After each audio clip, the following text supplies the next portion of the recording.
Welcome everyone to another edition of Troubled Tea Time presented by Troubled Tea. We are here with a man you've heard a lot about on the podcast, maybe thought he was a myth, maybe one of the busiest people in Red Deer right now as well. Andrew Russell, thanks for joining us for this. We're glad we can finally sit down and do something with you here. Well, thanks for having me. It's an honor.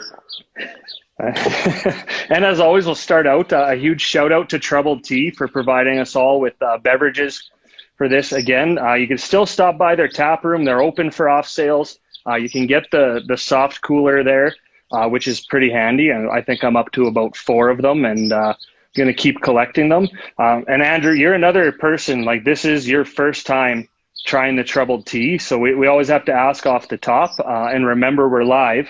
What do you think?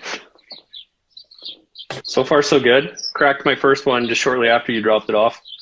And as Kevin would say, it's easy drinking.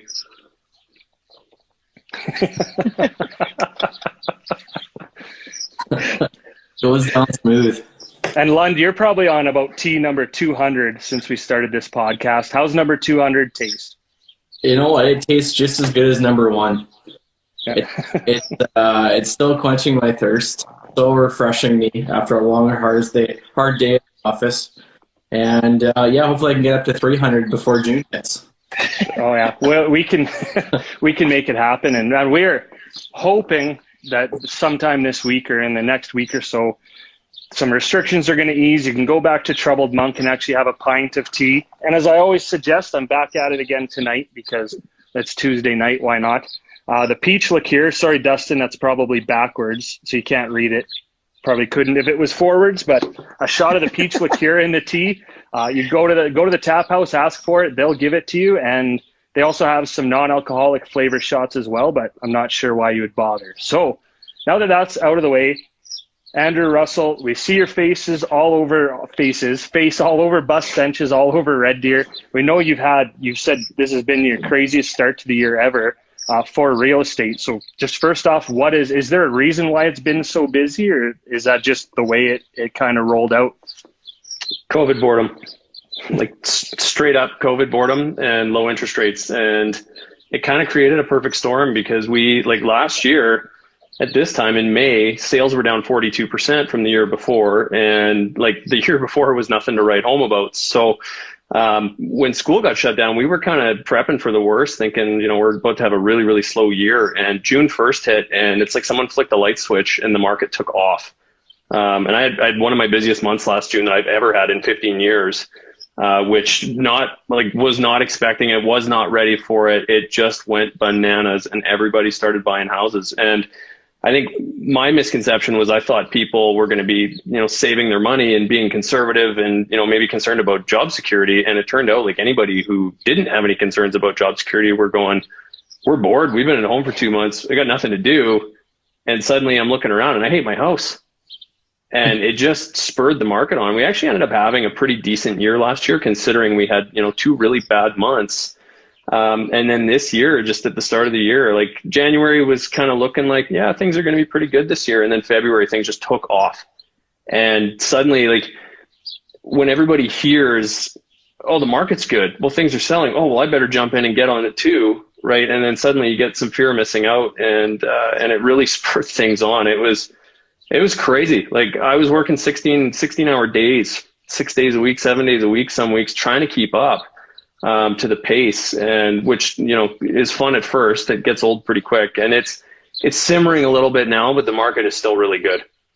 Yeah, it's funny. It's funny you say the fear of missing out, Andrew. I had you come evaluate my house. Like I was worried that I was missing out on something because the market was so hot. But my better half talked me off that ledge really, really fast. So we'll see. I'm gonna have to have a chat with her, I think. Yeah.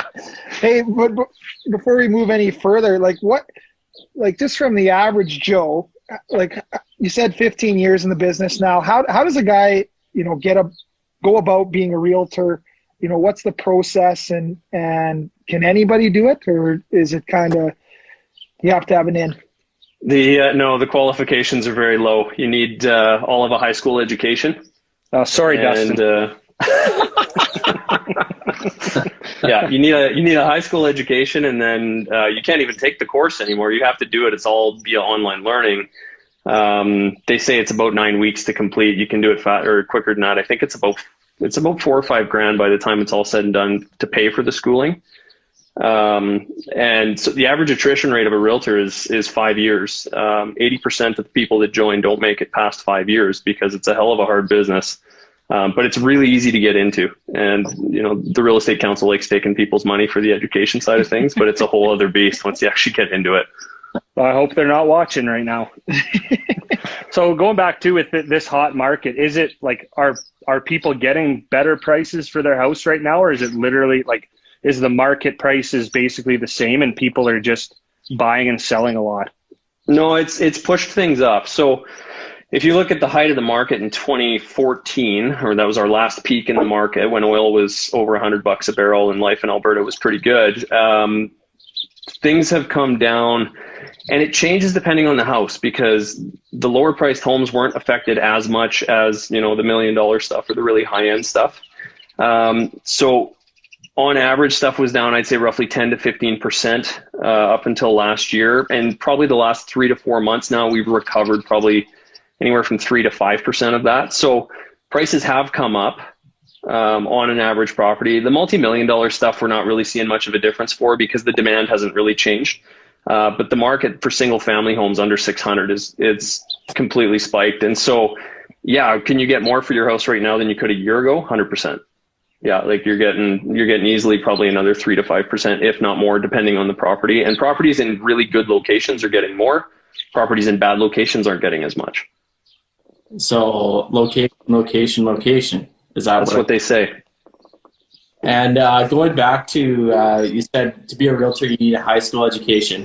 So I've got a high school education. Could I sell my own house?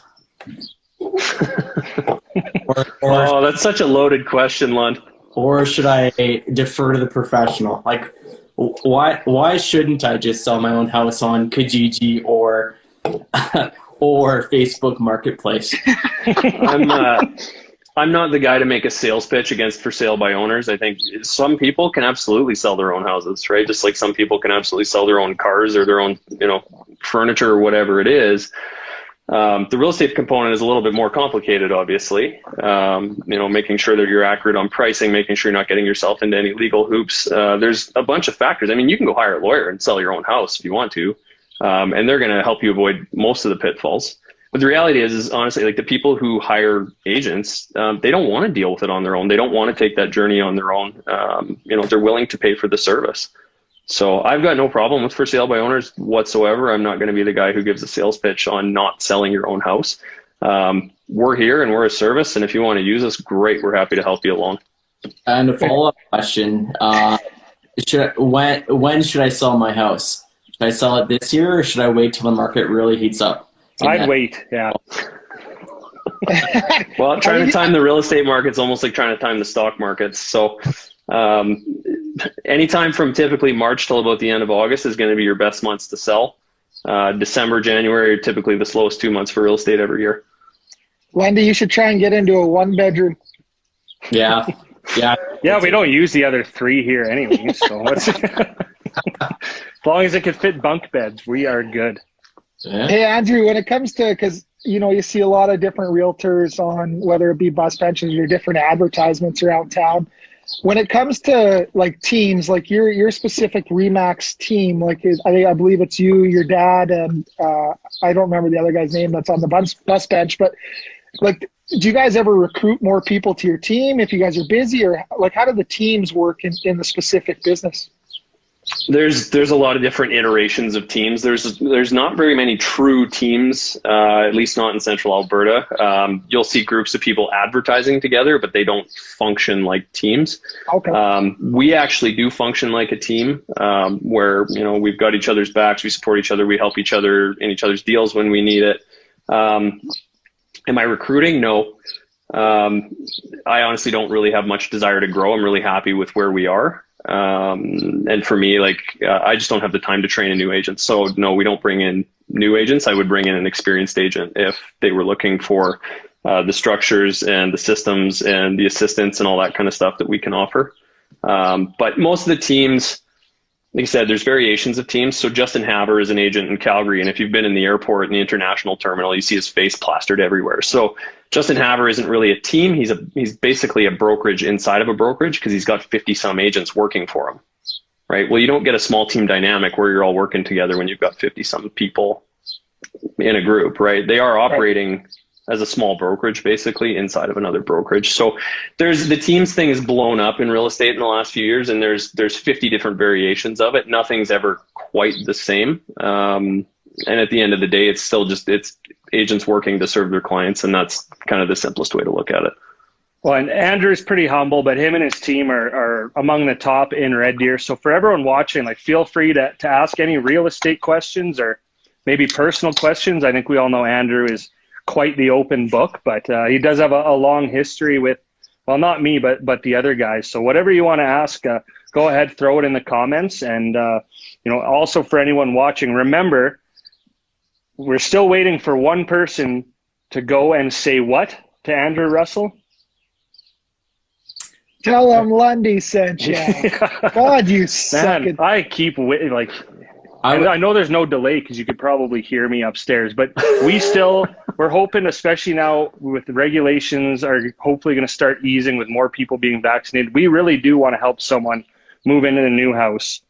And we need to prove to Andrew that he did not waste his money being one of the first partners of this podcast. Please. I just thought if I paid enough money, you guys would finally let me hang out with you. So yeah, that's why I did it. Yeah, you got a pretty expensive case of tea sitting in front of you right now. I'll tell you that much. He had to pay because we couldn't play hockey and hang out in the dressing room anymore. So no, we'll use this spot to say, you were one of the first to jump on right from the get-go. You're invested in the podcast, so we really appreciate it. And this is a great chance to say, we appreciate all our partners, but you've been great, and I know you've been really busy lately. So now, hopefully, as the summer rolls on, the year rolls on, we're going to get to do a bit more. Sorry, I'm just here to see if Dustin shaves his eyebrows. Yeah. Oh no! Not quite a question, but Dustin, don't make a liar out of me. So, can you see? I know. Yeah. No, of course not. For you, what's been the best or worst property you've sold or helped a client buy in Red Deer? Oh, probably by far the worst. I had a family in Edmonton call me, and they said, my dad's got a house. He just passed away. My dad's got a house in Red Deer that we need to sell. And it turned out it was a full-blown like hoarder situation. Oh, like no. it just, like, I have a hard time describing it. It was so bad. Like, I went in there and I could only stay in for 5 minutes. The smell was so bad. Yeah. Like, it was so overwhelming, and it was full of like pet shit. Sorry, I don't know if there's a language filter here, but like That's human shit. Oh. Like, it was unbelievable, like unbelievable. And the family went in, like God bless their hearts, they went in and cleaned up a bunch of it. It was borderline, like probably could have almost been condemned. It was so bad. And the basement had flooded, and there was about 3 feet of water in the basement at one point, and they didn't do anything about it. They just left the water. And so eventually it drained out, but like there was mold, like 3 feet, and like all the furniture was still there. Like everything was all covered. It was so gross. And so we priced it really well, and we actually ended up with multiple offers on it and sold it for good money. And a guy took it over and went in there, completely rehabbed it, fixed it all up, looked brand new, and resold it. Wow. Quick follow-up on that. Do you have lots of clients or people that are in the business of flipping houses where they just buy, fixer-uppers and resell? I've got a few. That's a tough market right now. Just basically with the cost of trades, if you can't do the work in your house or in the house yourself, it's really hard to make a profit. Like, you can't just general contract a flip anymore and make any money at it. If you could, I'd be doing it just because I've got a background in construction. So it's just not there. So if you can go in and do a bunch of work yourself, then you can make sense of that, and you basically get paid for your labor. But with the cost of materials right now, it's tough. Right. Right. So here's a good question from a viewer. Are you limited to just selling in Red Deer, or will you travel out to counties? Because I know we will to help move. No, so my license is good. I can sell anywhere in Alberta technically. That being said, I don't, because if I don't know the market, I'm not doing anybody any favors. So we'll go as far north as Lacombe, depending on the property. I don't like to go to Lacombe just because I'm not a specialist in Lacombe. And as far south as about Innisfail. I've sold properties as far out as Panoka, but they're kind of special situations where, long-term clients or close friends or something. But yeah, we do like acreages, counties, all that kind of stuff. Would you recommend selling farmland right now or holding out? I don't know anything about farms. I don't deal with farms. That's a specialized license, so I can't Lund, do you give want to good take advice that one? on that. I'll take this one. I mean, I guess it depends on the farmland, where it's located. Is there cattle on it? Cattle? Is it? What type of farmland is it? How good's the soil? Lund, if you want a job, I might think about it. You're hitting kind of the right spots there.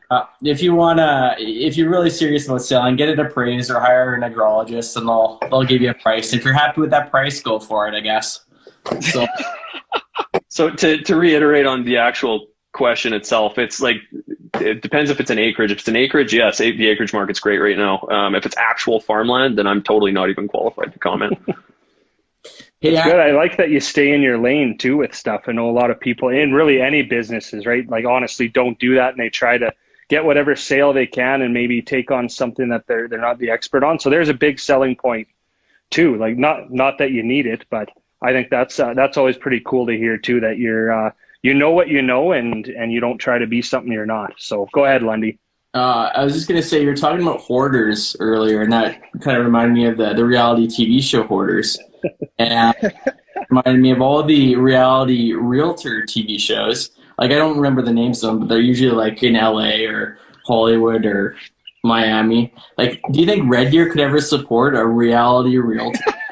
Well, Andrew, you could be you check all the boxes for HGTV. You have a beard and a wife, so that's all you need to have a show on HGTV. You're good to go.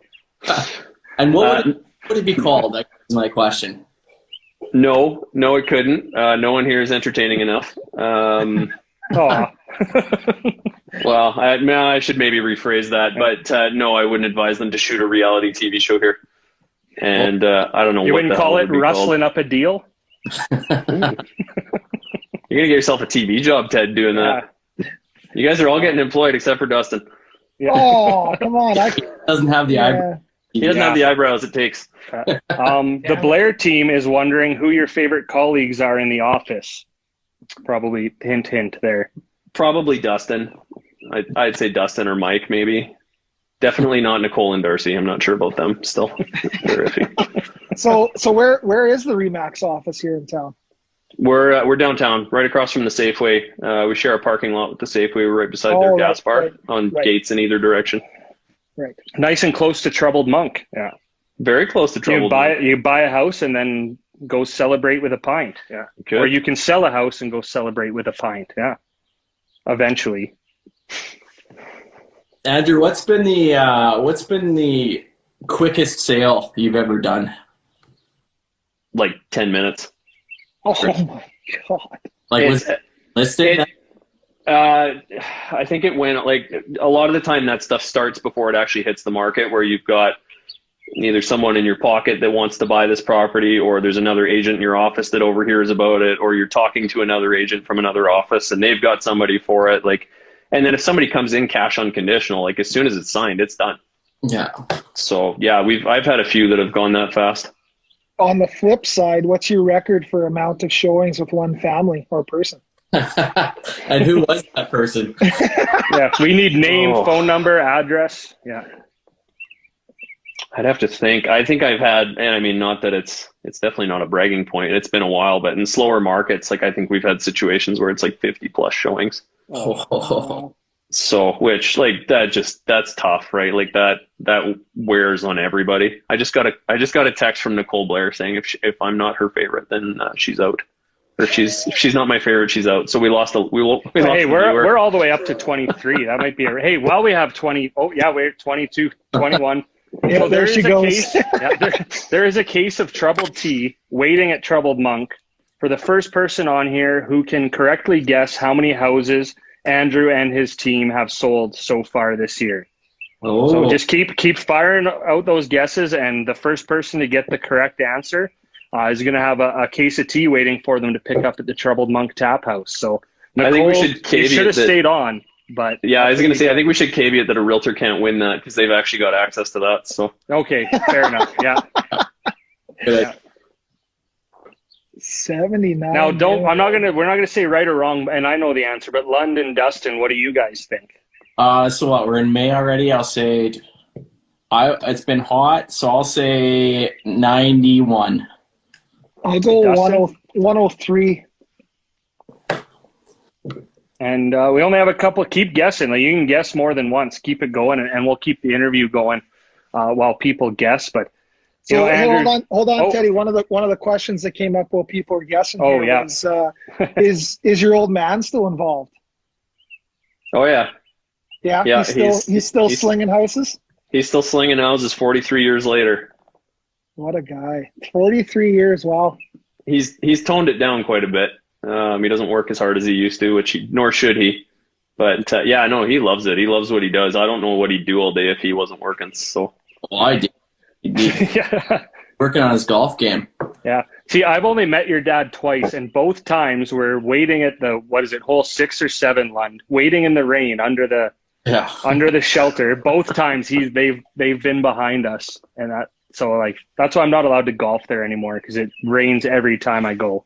So here's another question, and golf's the easy answer, but what's the second best smoozing? Smoozing, is that the right word? Schmoozing. Schmoozing. You of all people should know that word. Schmoozing activity for realtors to take clients. I don't do much schmoozing. I've got 3 kids at home. When you're there, I go from work to home and back. I don't get out much these days.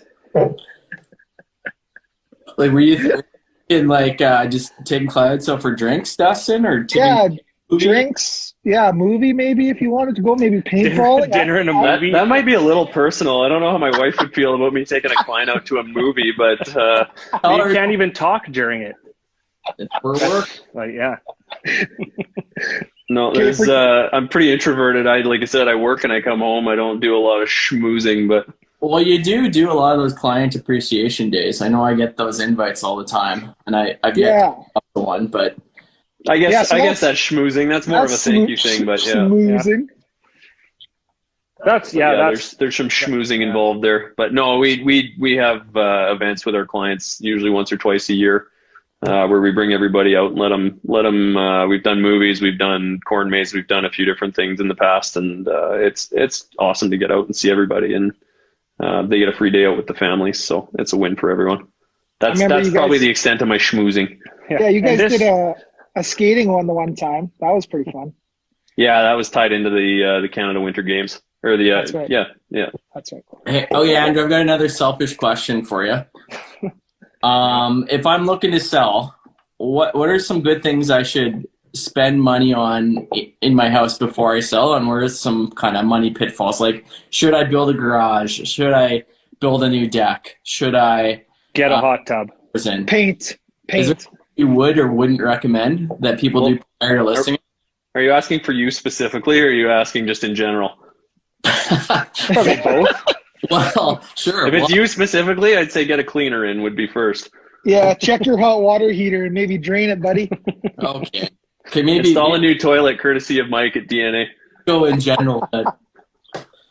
Yeah, these toilets here have, but no pun intended, seen some shit. So here's a good question. Does staging a house for sale help?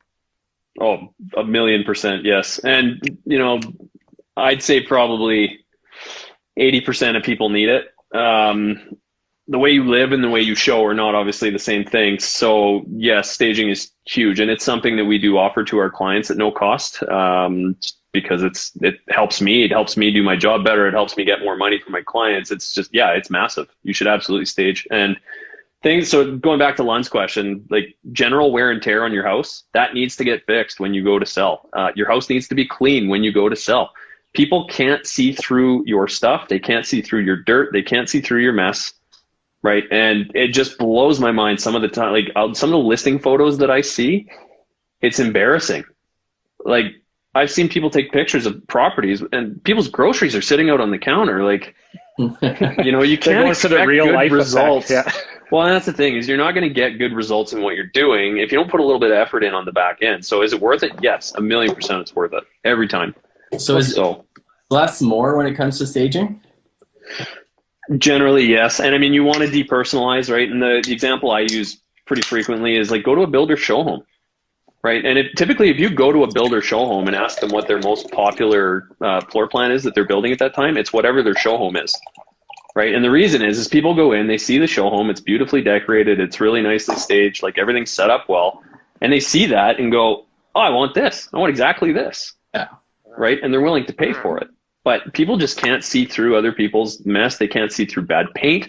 They can't see through bad flooring. Like people, especially right now. So the banks have changed a lot. 15 years ago when I started, you'd go to the bank and say, I want a renovation loan. And they'd go, great, here you go. Right? If you could fog a mirror, they'd give you a loan. They didn't care. Now, like most people now, they're scraping for their down payment, and the bank is not going to give you any extra credit after the fact. So most people don't have money to go in and start renovating property, right? So you might go, yeah, well, you know, somebody might not like the floors I replaced. The problem is the buyer maybe doesn't have the money to replace the flooring, and they don't want to deal with the damaged flooring, right? So that's something that you've got to consider when you're getting your house ready for sale, and that's something that your agent can help you with. Right? Like we give advice on that stuff all the time and what's worth replacing and what isn't. Because some things you'll get money back for and some things you're not going to get a penny back for. Right? So there is some strategy involved with it. Andrew, so staged housing is obviously nicer to look at. How about an empty house? How much different is that compared to a staged house? So like the people have sold or have bought a new house, moved into their new house and trying to sell this one, but there's no furniture in it.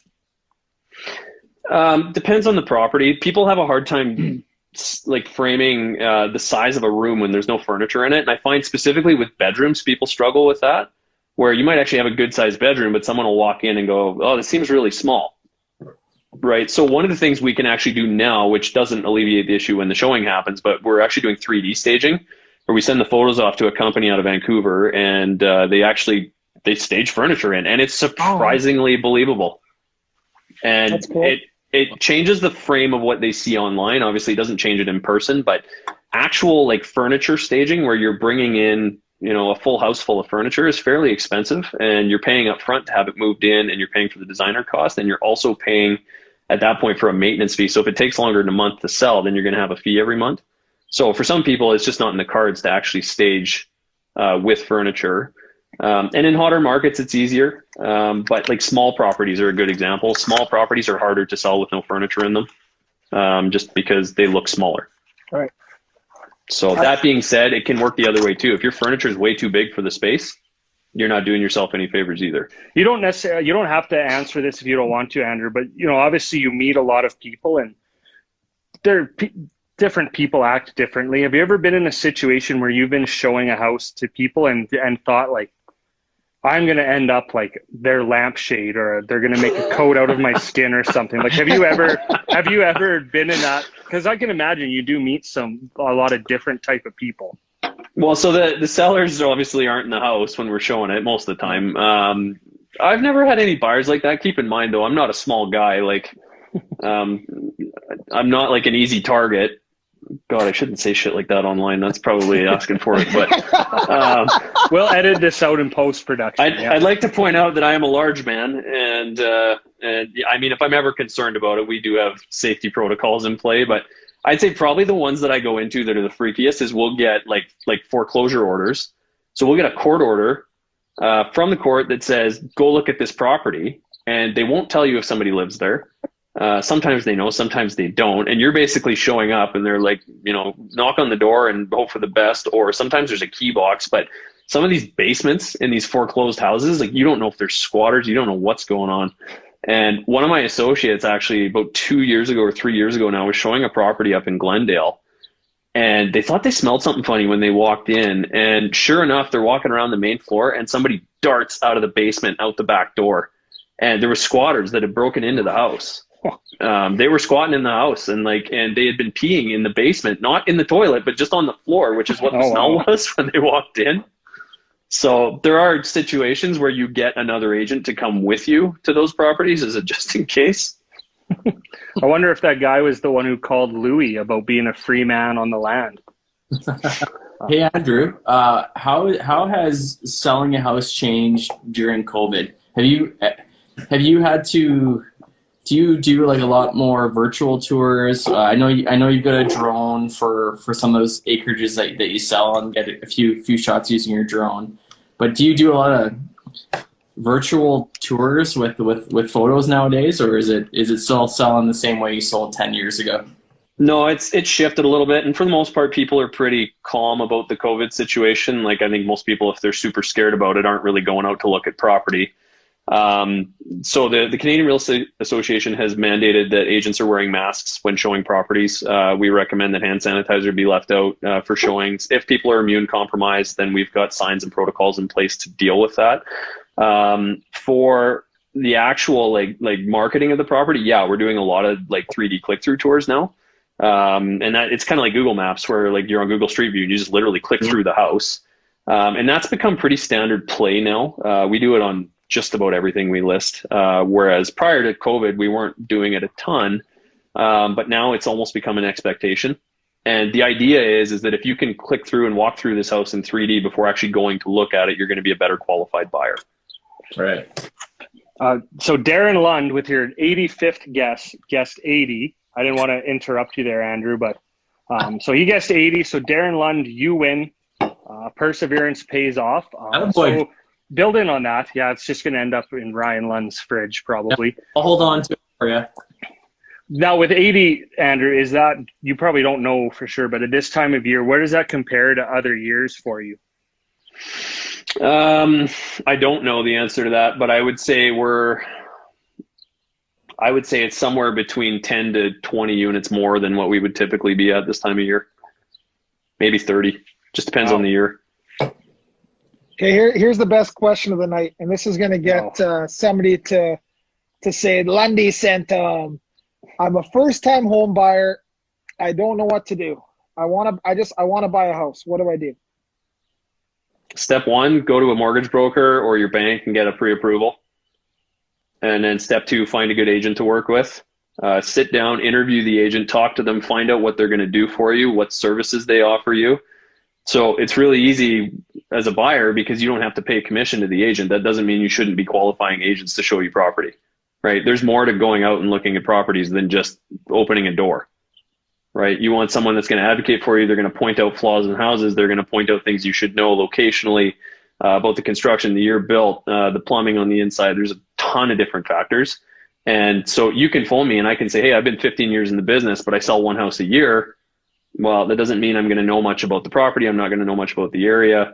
Same thing. Should you phone a Calgary realtor to show you property in Red Deer? No, you shouldn't. I've never sold a property in Calgary and I never will. I can, but I don't know that market. I'm not doing my clients any favors if I'm taking them out there to show them property because I don't know the market. I don't know the comparables. I don't know the fact, if the neighbor's house was a crack house previously, there's all these factors that come into play. But so get your pre-approval in place, make sure your finances are solid, make sure they pull a credit score on you, and then go find a good realtor to work with, right? And sit down and interview. Don't just go to the guy who answered your call the quickest. That's not necessarily the best bet.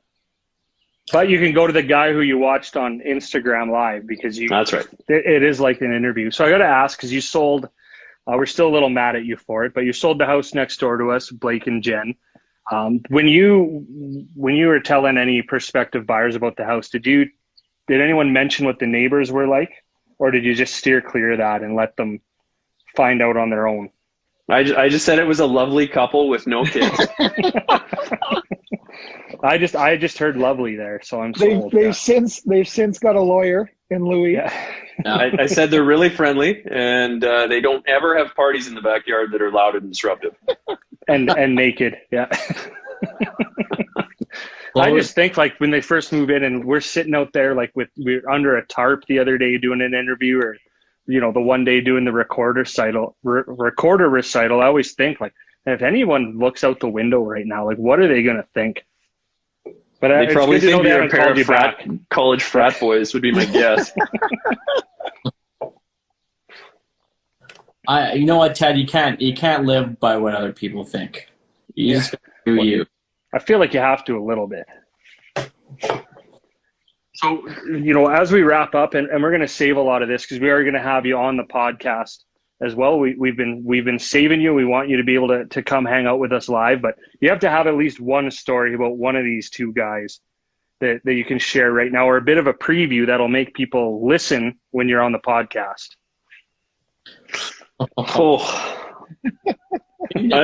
You should have asked me that ahead of time because I got to think of some that are actually appropriate to share to a public audience.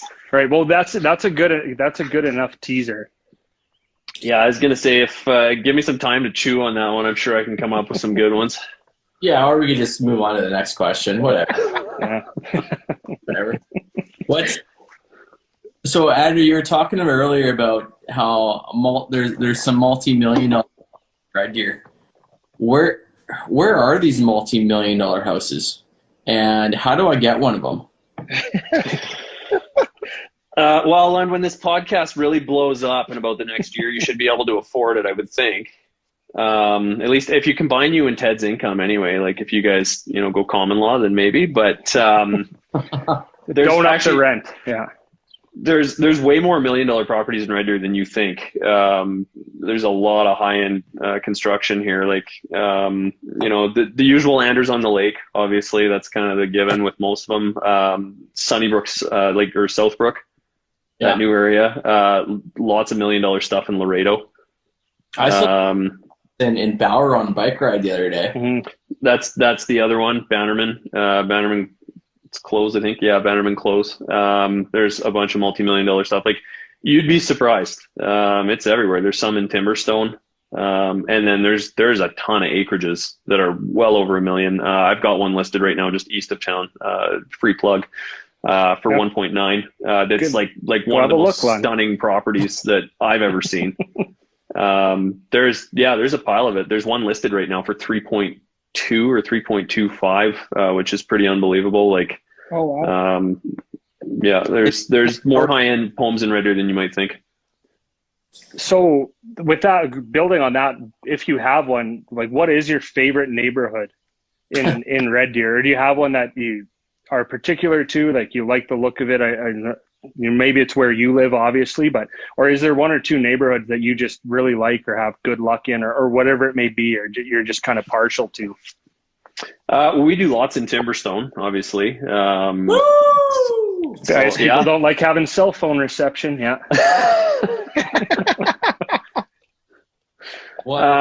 I would say too, like where I live, anywhere on the southeast side of town is pretty premium. There's lots of beautiful, like up and coming stuff like Mount View, Grandview. There's some incredible properties in there. Sunnybrook, lots of crazy infills going in. We're in Deer Park. I love Deer Park. It's been a great neighborhood. We bought it because we wanted a bigger lot, and we've got a green space inside of our close. Like, there's some great areas in Red Deer that are just kind of tucked away, hidden gems that you haven't heard of. And there's lots of closes where properties rarely come up for sale. And again, a good agent can point you to those when they do pop up, because some of them are real gems. And like we bought an older property and renovated it, which I don't know if I would recommend that to anybody after going through it, but we love where we are. Like, I love a good older neighborhood. I definitely can't complain about that. But as far as newer goes, Timberstone is definitely my go-to. But I got a ton of clients and a ton of volume of business that I've done over there. So. Yeah, you'll never sell Dustin a house in Timberstone because apparently it's 3 hours away from his house. That's okay. Like I said, I got to work on his wife just so I can sell him a house. Period. Yeah. Yeah. Well, you mentioned earlier in the tea time 2014, the peak of oil and everything. That's when we bought our house. And I think, Lundy, you're right around that time too. So we're sitting here at the peak, and we renovated our house too. So it's kind of like, oh man, we're kind of stuck here for a while, I think, which is fine. I love it here in Anders on the lake. So I'm not in the $1 million properties though. I'm on just. Yeah, I like how you just threw nice in on the lake after the fact. Yeah. Well, you got it. You got it. Well, you're near the lake. Yeah, Not quite on yeah. it. I should be Anders near the lake. That's actually good. That's a good comparison. Anders on the close near the lake. Yeah.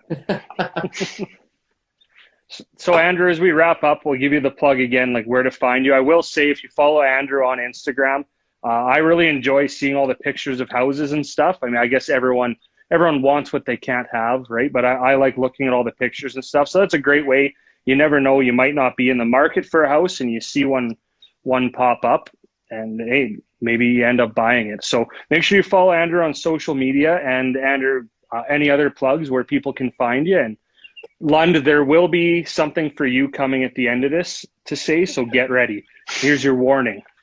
Okay. Just our website, newly revamped website. It's just andrewrussell.ca. And then obviously we're on Facebook. I'm on Instagram. Yeah, the usual locations. I don't do Twitter. Too cool for No, Scotty, I'm not going to play you out, buddy. That's my cousin that's commenting. He's also a realtor, might I add. Yeah, Twitter is a pretty toxic place these days. Twitter's so a I'd stay off crapshoot there too. Yeah. Yeah, I don't go on there. All right. Well, Andrew, thank you again for joining us. Thank you, as always, to Troubled Tea for supplying the beverages tonight. Like we always say, make sure you go in there, go to troubledmonk.com. You can order online, get those coolers. And I know the big jugs of iced tea are coming. So it's only a matter of time till you can go into Troubled Monk and grab some jugs. So I know we all look forward to that. And Andrew, thank you again. You know what, you're a really great partner of ours, a great supporter. So we appreciate that. It's been fun to hang out with you, even if it's virtually. And next time I'll go to the bathroom before I come to your house, so I don't have to jet away so quickly. But thank you again for joining us. And yeah, that's it. I've already lined up for you and Lund to babysit my kids for a day, so you're gonna have to deal with them at some point. And Lundy, you guys can't even answer that. You're so freaked out by it. Lundy, what's that saying? I've got some fire activities for your kids to play with. Is that saying? No. That's called Wilderness Survival Class, Lund. For anyone watching, if you're looking to buy a house, or maybe even just not necessarily looking to buy, but you want to browse a bit, go see Andrew Russell and Tell him Lundy sent you.